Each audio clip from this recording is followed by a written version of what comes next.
오늘 본문 말씀은 예레미야 5장 24절입니다. 예레미야 5장 24절.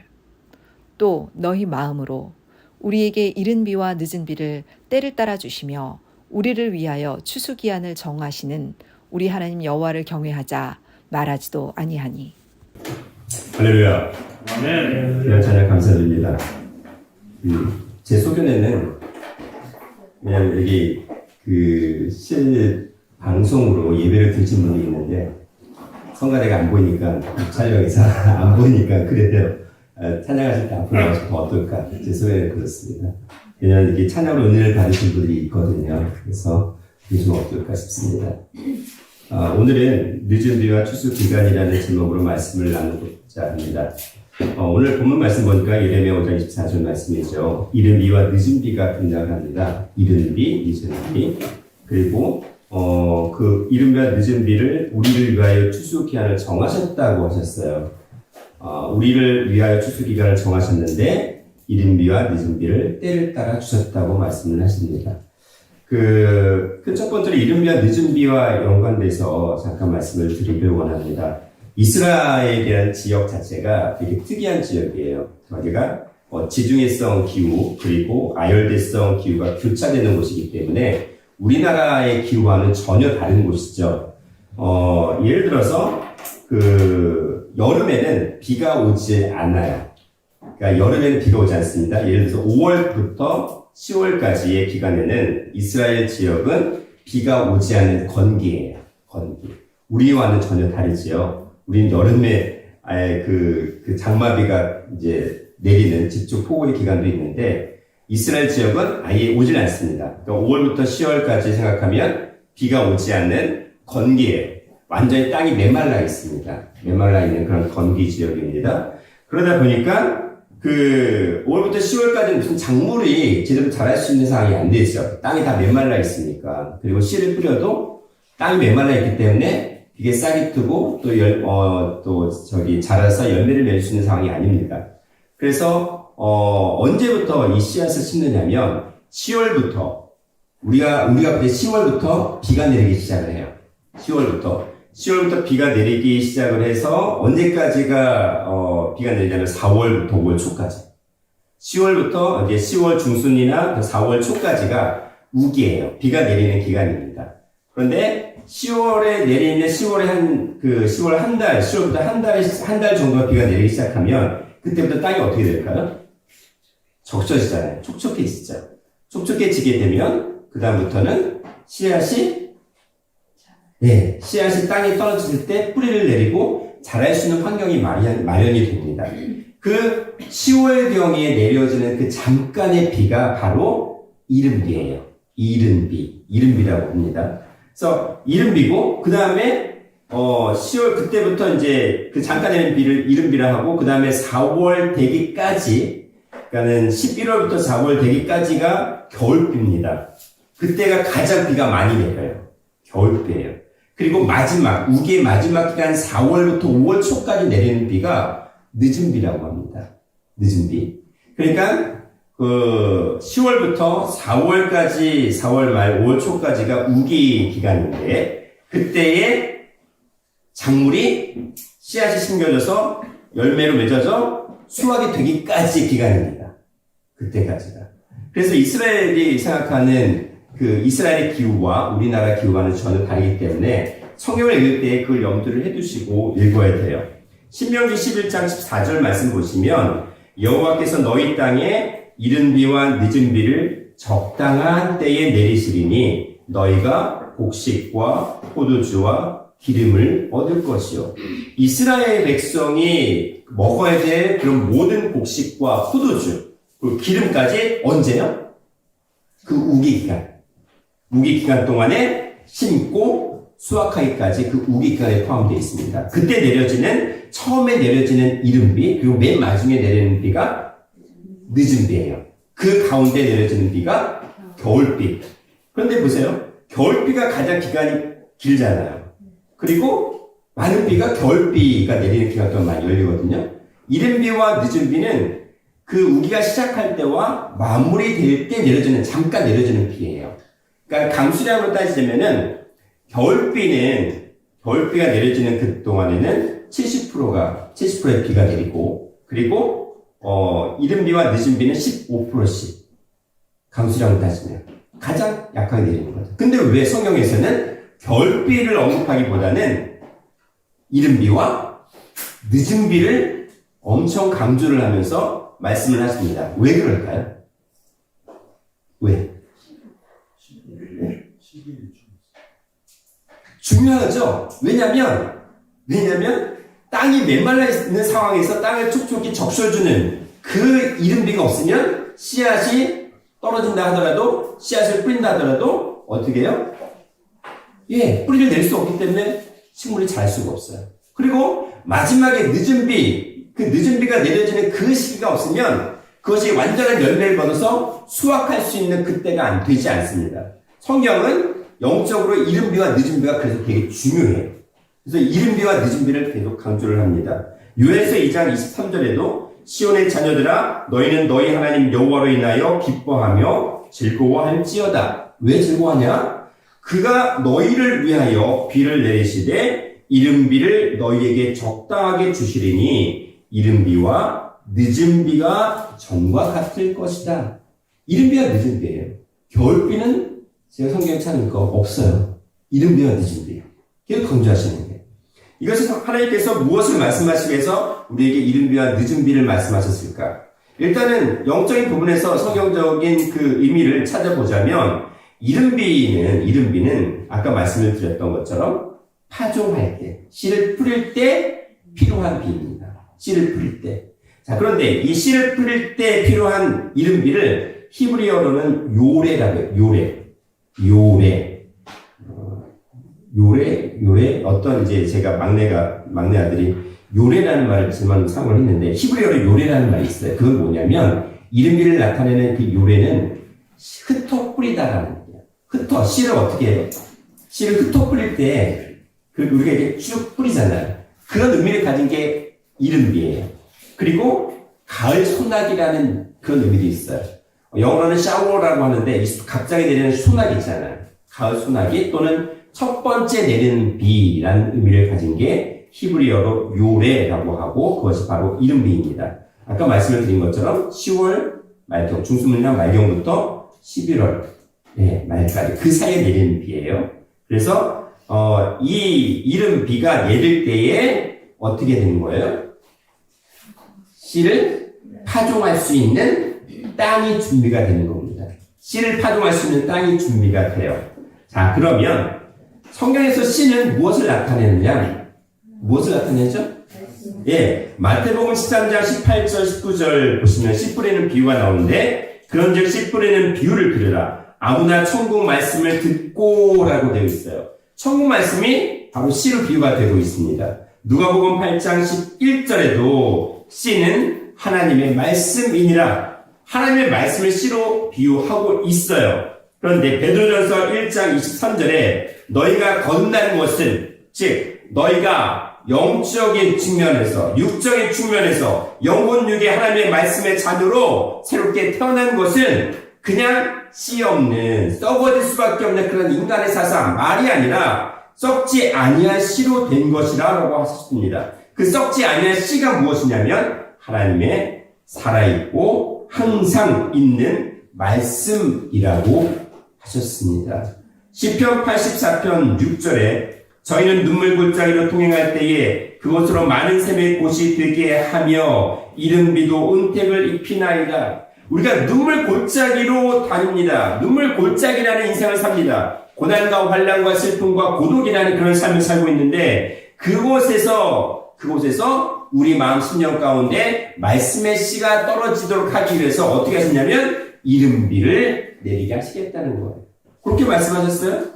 야고보서 5장 7절 말씀에 그러므로 형제들아 주의 강림하시기까지 주님께서 이 땅에 다시 오시기까지 너희는 길이 참으라라고 하십니다. 인내라고 하십니다. 왜냐하면 농부가 땅에서 나는 귀한 열매를 바라고 길이 참아 오래도록 참아서 이른 비와 늦은 비를 기다리느니라 라고 하셨습니다. 이른 비가 내리기 시작해서 2, 3주가 흐르면 2, 3주가 지나고 나면 들판은 푸른 초장으로 바뀌게 됩니다. 농부들은 이때 밭을 갈아엎습니다. 왜 밭을 갈아엎습니까? 씨 뿌리는 비유에 보시면 마태복음 13장 19절부터 23절에 보시면 길가밭, 돌밭, 가시떨기 밭이 나오는데 그곳에서는 씨를 뿌려서 어떻게 돼요? 파종을 해서 그것이 열매를 맺을 수 있는 땅이 아니라는 겁니다. 그래서 그 땅을 일단은 이른비가 떨어져서 파종할 수 있는 땅이 됐을 때 농부는 무엇을 합니까? 밭을 갈아엎습니다. 밭을 갈아엎은 다음에 그것이 씨가 떨어져서 싹이 틀 수 있도록 열매를 맺을 수 있는 땅, 좋은 땅, 옥토와 같은 밭으로 갈아엎습니다. 그게 농부가 하는 일이에요. 그때 그것이 필요한 비가 무엇이냐? 이른비입니다. 그런데 중요한 것은 예수님께서 이 땅에 오셨을 때 무엇을, 어떤 비를 내려주시기에 오셨을까요? 어떤 말씀을 주시기 위해서 이 땅에 오셨을까요? 본래 예수님께서 이 땅에 오셔가지고 추수의 말씀을 선포하러 오셨어요. 이 땅에 오셔가지고 예수님께서 하시고자 하는 일은 죽을 수밖에 없는 인간이 영원히 살 수 있는 영혼력이 완전히 구원받은 영생의 몸으로 변화시키기 위해서 변화의 말씀을 주로 오셨습니다. 그리고 그 전에 이른비의 역할을 했던 사람이 있었어요. 세례 요한이 이 땅에 오셔서 율법으로 이 타락한 인류의 마음밭을 갈아엎어서 우리가 죄인이라는 걸 깨닫게 하시고 그 죄를 회개하도록 만들기 위해서 세례 요한이 이 땅에 왔습니다. 즉 율법과 예언과 선지자로 우리 마음 신령밭을 갈아엎는 역할을 마지막으로 완성시키기 위해서 왔던 인물이 세례 요한이었는데 세례 요한이 어떻게 했냐면 마태복음 3장 1절 2절에 세례 요한이 가로되 회개하라 천국이 가까웠느니라 라고 얘기했습니다. 이 말씀이 뭐냐면 세례 요한은 이른비와 같은 역할을 하러 이 땅에 왔던 사람이에요. 우리 마음밭을 갈아엎어서 옥토와 같은 마음밭이 됐을 때 변화 말씀이 선포되어지면 그 변화 말씀의 씨를 받아 영생의 열매를 맺게 하게 하고자 하는 그 준비를 완성시키기 위해서 세례 요한이 왔습니다. 그런데 세례 요한이 어떻게 됐어요? 그 뜻을 다 이루지 못하고 죽임을 당했습니다. 죽임을 당해서 예수님께서 어떻게 행동을 하셨냐면 마태복음 4장 12절에 요한의 잡힘을 들으시고 갈릴리로 물러가셨습니다. 예수님께서 원래 하시고자 했던 건 세례 요한이 갈아엎은 옥토와 같은 마음밭에 변화 말씀을 주기로 오신 거예요. 세례 요한은 이른비의 역할을 하러 오셨고 예수님은 늦은 비의 역할을 하기 위해서 이 땅에 오셨는데 세례 요한이 잡혀서 죽었습니다. 그런데 그때 예수님께서 어떻게 하셨다고요? 갈릴리로 물러가셨다. 이게 무슨 뜻이에요? 단순히 그냥 물러난 건가요? 예수님의 뜻이 예수님께서 이 땅에 영생의 말씀을 주고 우리를 구원하시기 위한 그 뜻이 어떻게 된 거예요? 물러나게 되는 거예요. 왜? 세례 요한이 감당하지 못한 그 뜻을 대신 누가? 예수님께서 이루셔야 하기 때문에. 마태복음 4장 17절에 이때부터 예수께서 피로서 전파하여 가라사대 회개하라 천국이 가까웠느니라. 보세요. 회개하라 천국이 가까웠느니라 누가 했던 말씀이에요? 세례 요한이 했던 말입니다. 근데 예수님께서 물러가셨다가 다시 사역을 시작하셨는데 세례 요한이 했던 그 말을 회개하라 천국이 가까웠느니라 그 말을 예수님께서 대신하셨어요. 어떻게 된 거예요? 늦은 비의 말씀을 선포하러 오셨던 예수님께서 이른 비의 말씀을 선포하실 수밖에 없는 그 상황이 됐던 겁니다. 천국이 누구입니까? 아까 천국 말씀이 누구였어요?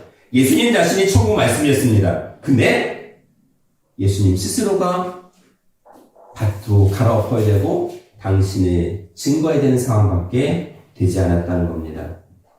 중요한 건 이른비는 이렇게 해서 씨를 뿌린다. 말씀의 씨를 뿌리는 시기인데 파종에 필요한 그런 비인데 그게 바로 예수님의 초림과 연관이 되어졌다는 겁니다. 결과적으로 이른비는 초림 때를 가리킵니다. 예수님의 때를 가리킵니다. 그렇다면 늦은 비는 어떤 때를 가리키게 됩니까? 예, 다시 오시는 재림 때예요.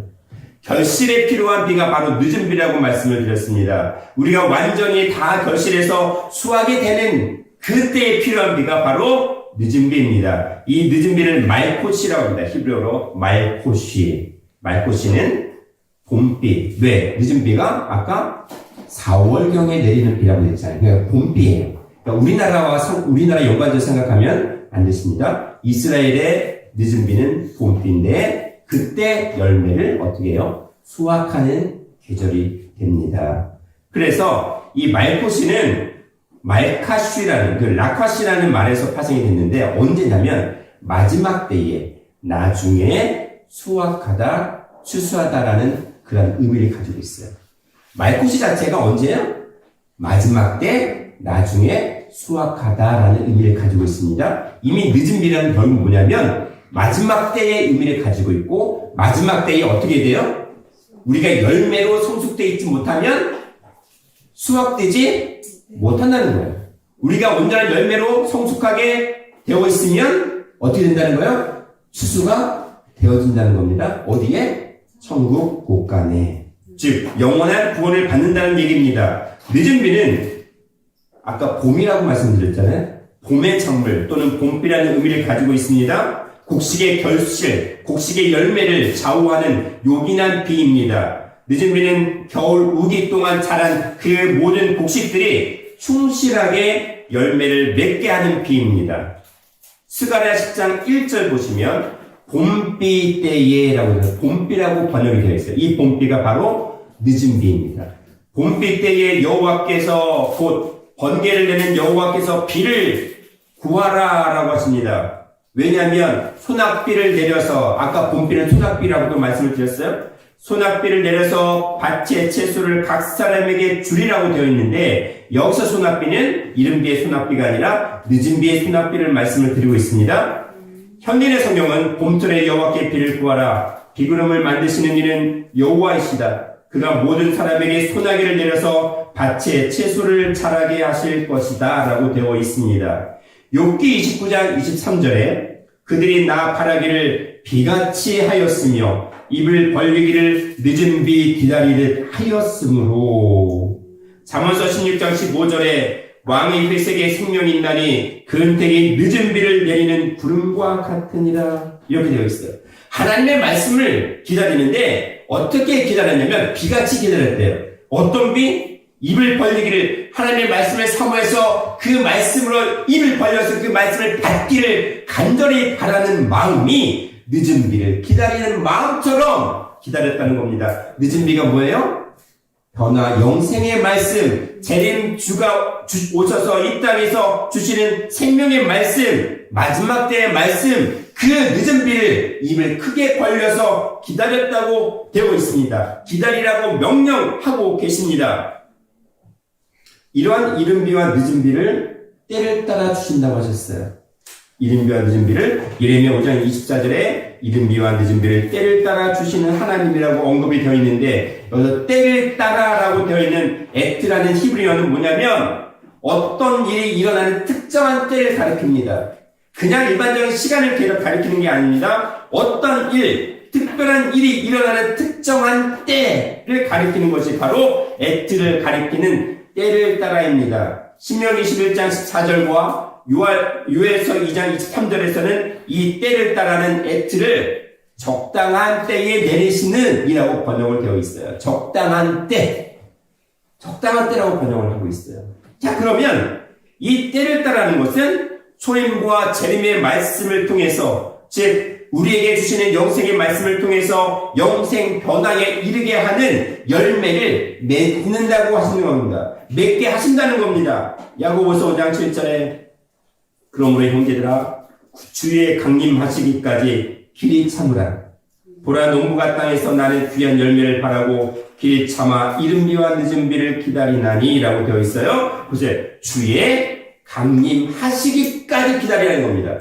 주의 강림하시기까지예요. 그렇다면 주님이 다시 강림하시고 다시 오신다는 때는 언제입니까? 재림의 때를 가리킵니다. 마지막 때를 가리킵니다. 마지막 때를 기다립니다. 그 마지막 때를 기다리는 사람은 예수님을 모르는 사람일까요? 예수님을 아는 사람일까요? 아는 사람이죠. 이미 초림의 말씀을 통해서 우리가 죄인이었구나. 예수님 말씀을 받아서 우리가 죄사함을 받을 수 있구나. 초림 주님의 말씀을 받아서 우리 영원히 구원받을 수 있는 그러한 바탕을 가진 성도들이 언제까지 기다려요? 예수님 다시 오시는 마지막 때까지 기다려서 마지막 때 늦은 비의 말씀을 듣고 그 말씀을 깨달아서 변화 영생의 열매를 맺으라는 겁니다. 그때까지 길이 참고 기다리라는 거예요. 그냥 마냥 있으면 되는 겁니까? 말씀을 듣고 그 말씀으로 우리가 인내하면서 하루하루를 생활해야 된다는 것입니다. 하루하루를 깨어 있어야 된다는 거예요. 그래야 마지막 열매로 맺어질 수 있고 추수할 수 있다는 것입니다. 그리고 천국 국간의 모임을 당할 수 있다는 겁니다. 천국에 속한 하나님의 자녀가 될 수 있다는 겁니다. 주의 강림하시기까지예요. 그렇다면 데살로니가전서 5장 23절에 평강의 하나님이 친히 너희를 온전히 거룩하게 하시고 또 너희 온 영과 혼과 몸이 우리 주 예수 그리스도 강림하실 때에 흠없게 보존되기를 원하노라고 되어 있어요. 우리가 그냥 기다려도 될 일이 아니라 우리 영과 혼과 육이 흠없이 보존되기를 원해요. 무엇이? 우리가 상처가 없다는 얘기를 하는 겁니까? 우리 몸에 칼자국이 없어야 된다는 얘기를 하는 겁니까? 아니에요. 말씀으로 우리가 죄사함을 받는데 우리 영과 혼과 육이 말씀을 깨달음으로 완전히 죄사함을 받아서 우리의 육신까지, 영혼뿐만 아니라 육신까지 흠없는 자가 되어 있어야 마지막 재림의 때를 맞이할 수 있다는 겁니다. 재림의 때는 아무나 맞이하는 게 아니에요. 히브리서 9장 28절에 예수님께서 다시 오시는데 언제 누구에게 오시느냐? 네, 믿는 자들 중에, 예수를 믿는 자들 중에, 성도들 중에 간절히 자기를 찾고 바라는 사람들에게 구원을 위해서, 마지막 구원인 영생 변화를 위해서 다시 나타나시겠다고 하셨어요. 누구에게만? 믿는 자들 중에, 예수를 믿는 자 중에, 이른비의 역사 속에 동참하는 자들 중에서 예수님을 다시 간절히 찾고 바라는 자들, 영생의 말씀을 간절히 깨닫기를 바라는 자들에게 두 번째 나타나시는 거예요. 누구에게나 나타나시는 게 아니에요. 나타난다는 게 어필, 그냥 나타난다는 개념이 아닙니다. 우리 눈에 보이게 나타나는 개념이 아니라 그것은 깨닫는다는 얘기예요. 변한 말씀을 깨닫는다는 얘기예요. 우리가 예수 믿는다고 하면 끝이 아닙니다. 예수 믿는 그 초림주의 그 믿음의 신앙 위에서 다시 변화 영생을 바라는 우리의 죽을 수밖에 없는 육까지도 다시 영생할 수 있는 그러한 존재가 되기 위해서 어떻게 돼야 돼요? 변화 말씀 차원까지 깨달아야 된다는 거예요. 늦은 비까지 우리가 완전히 다 맞아서 그 늦은 비의 말씀을 우리가 다 깨달아서 완전히 소화하고 흡수해서 온전한 열매, 변화 영생의 열매를 맺어야 된다는 겁니다. 호세아서 6장 3절에 이렇게 말씀하십니다. 그러므로 우리가 여호와를 알자, 힘써 여호와를 알자.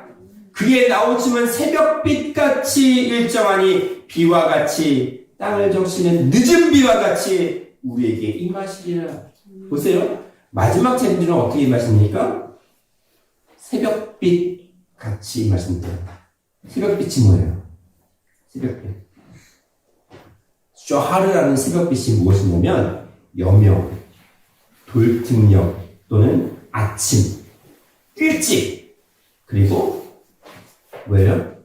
동쪽, 동방이라는 뜻이에요. 그럼 뭘 말할까요? 새벽빛이 누구를 가리키세요? 결국에는? 예수님이에요. 요한계시록 22장 16절에 나 예수는 곧 광명한 새벽별이라고 소개를 했습니다.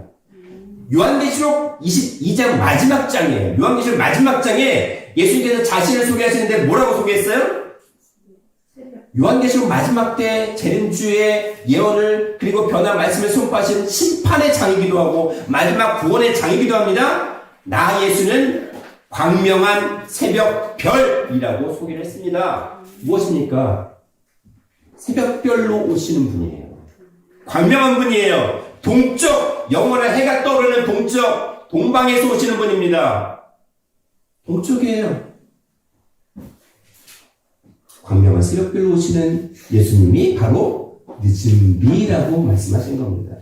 호세아 6장 3절에 그 늦은 비로 오시는 재림 주의 말씀을, 변화 말씀을 정확하게 힘써 알아야 된다는 거예요. 그냥 아는 게 아니라 힘써 알아야 된다는 겁니다. 완전히 깨달아서 그 말씀과 내가 하나가 되어야 된다는 그런 야다라는 그런 히브리어를 쓰고 있어요. 그냥 대충 머리로 아는 게 아니라 말씀 가운데 내 심령 가운데 그 말씀이 사무치고 깨달아서 완전히 새겨져서 알아야 된다는 겁니다. 이른비와 늦은 비는 초림의 때와 재림의 때를 말씀합니다. 초림의 부활의 말씀과 재림의 변화 말씀을 가리킵니다. 이 늦은 비, 마지막 늦은 비를 우리가 정확히 다 깨달아 알아야 된다는 것입니다. 큰 두 번째로 추수기한은 7입니다. 추수기한은 7입니다. 7. 예레미야 5장 24절을 보니까 이른비와 늦은 비를 때를 따라 주시는데 우리를 위하여, 누구를 위하여? 우리를 위하여 추수기한을 정하셨다고 되어 있어요. 우리를 위하여. 누구를 위하여? 그 우리 속에 누가 들어가 있어요? 각자 여기 계신 한 분 한 분이 다 들어가 있는 거예요. 그렇죠? 우리를 위하여 추수기한을 정하셨는데 여기서 우리를 위하다라는 말이 있어요. 위하다. 그게 무슨 말일까요? 우리를 위하여. 위하여. 무슨 말이에요? 위하여. 저는 그냥, 우리를 위해서 우리에게 초점을 맞춰서 우리를 중심으로 이렇게만 생각을 했는데, 그게 아니라, 위하여라는 말은 샤마르라는 동사에서 파생된 명사예요. 샤마르는 지키다는 겁니다. 보호한다는 겁니다. 구원한다는 겁니다. 완전히 주의를 기울여 감찰해서 그것을 완전히 구원할 수 있도록 이르게 한다는 겁니다. 우리를 위하여라는 말은 우리를 완전히 구원하기 위하여라는 뜻이에요. 완전히 우리를 지키고 보호하기 위하여 죽음으로부터 이 세상 썩어져서 갈 수밖에 없는 이 사망으로부터 우리를 완전히 구원하기 위하여 우리의 영과 혼과 육을 완전히 구원해서 영생하도록 만들기 위하여라는 뜻이에요.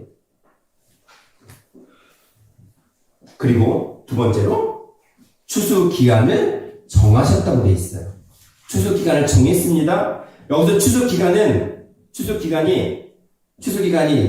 몇 년 또는 몇 달, 며칠이라는 기간이 정해져 있나요?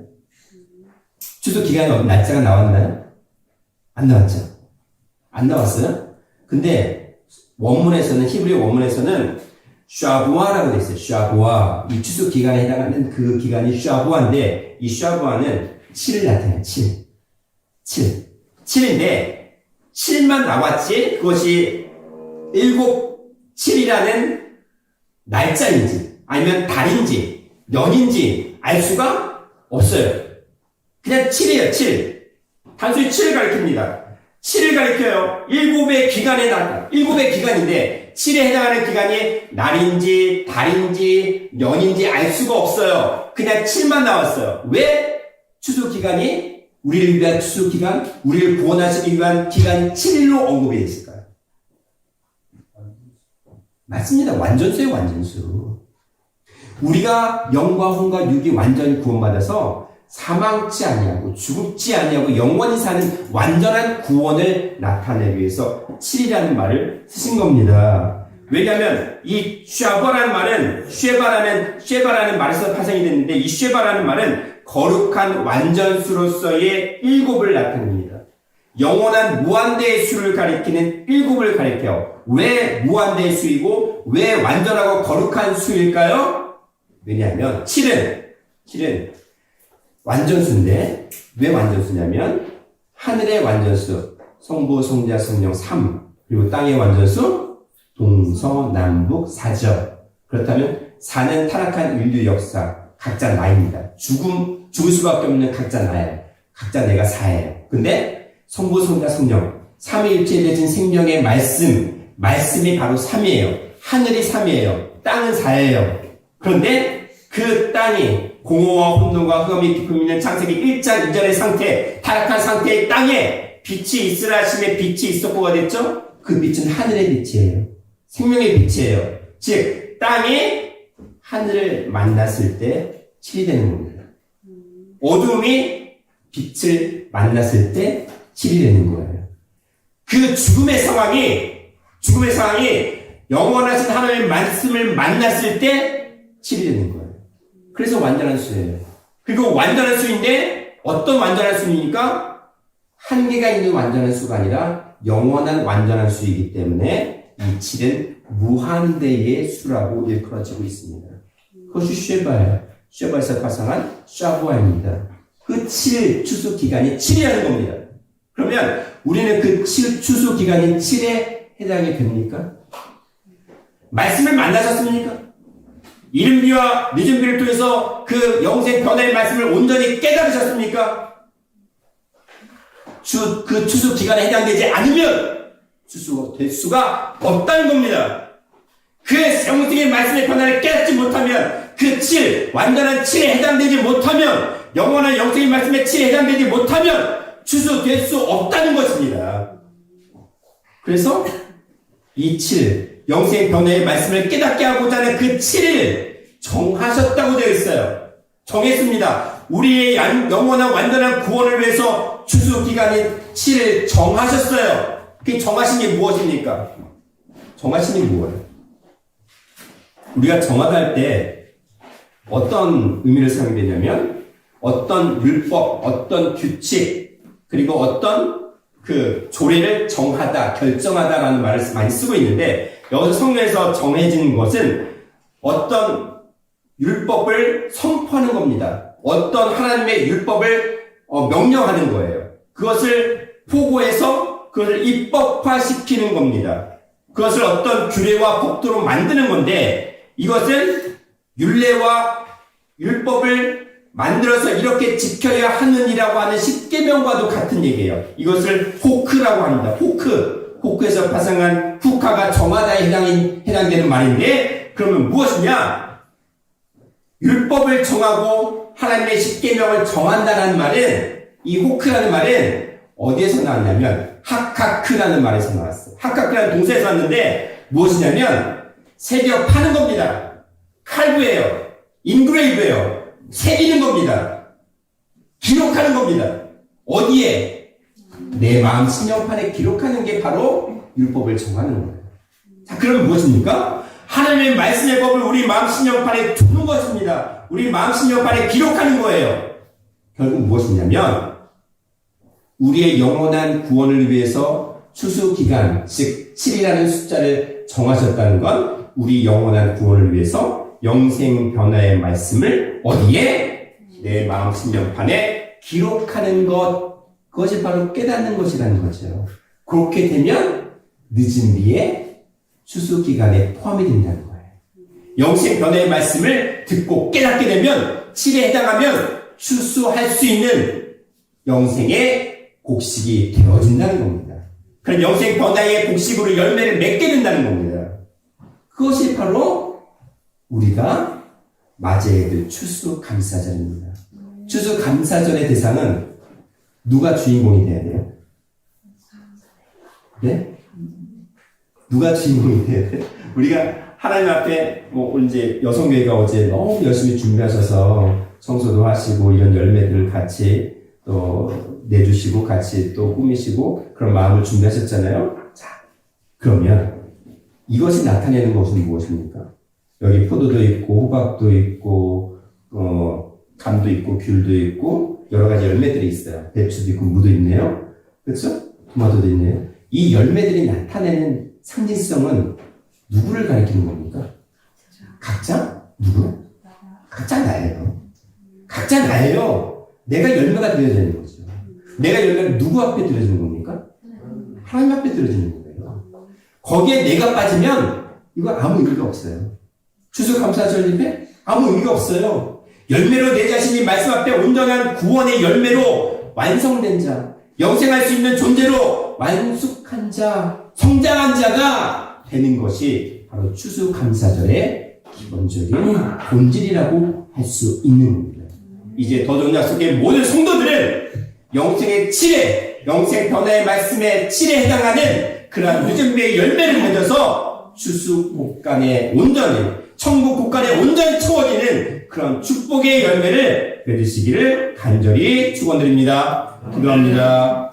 사랑과 은혜가 충만하신 하나님 아버지, 오늘도 변화 명생의 말씀을 통해서 우리가 아버지의 추수 기간에 포함되게 하시고 7이라는 영생 변화의 열매를 맺게 하시고 아버지께서 정하여 주신 영생 변화 완전한 구원에 이르는 그런 열매가 되게 하시니 감사를 드립니다. 믿음으로 우리 삶이 어디에서나 범사에 영생이라는 열매를 맺는 늦은비의 축복을 온전히 선포하는 자가 되게 하시고 그 말씀의 메시지를 통해서 아버지께 영광을 돌릴 수 있는 신령한 추수 감사들이 되게 하여 주시옵소서. 감사드렸고 사랑과 은혜가 충만하신 예수님 이름 받들어 기도드리옵나이다. 아멘. 감사드립니다. 함께 영광을 드립니다. 감사합니다. 감사합니다.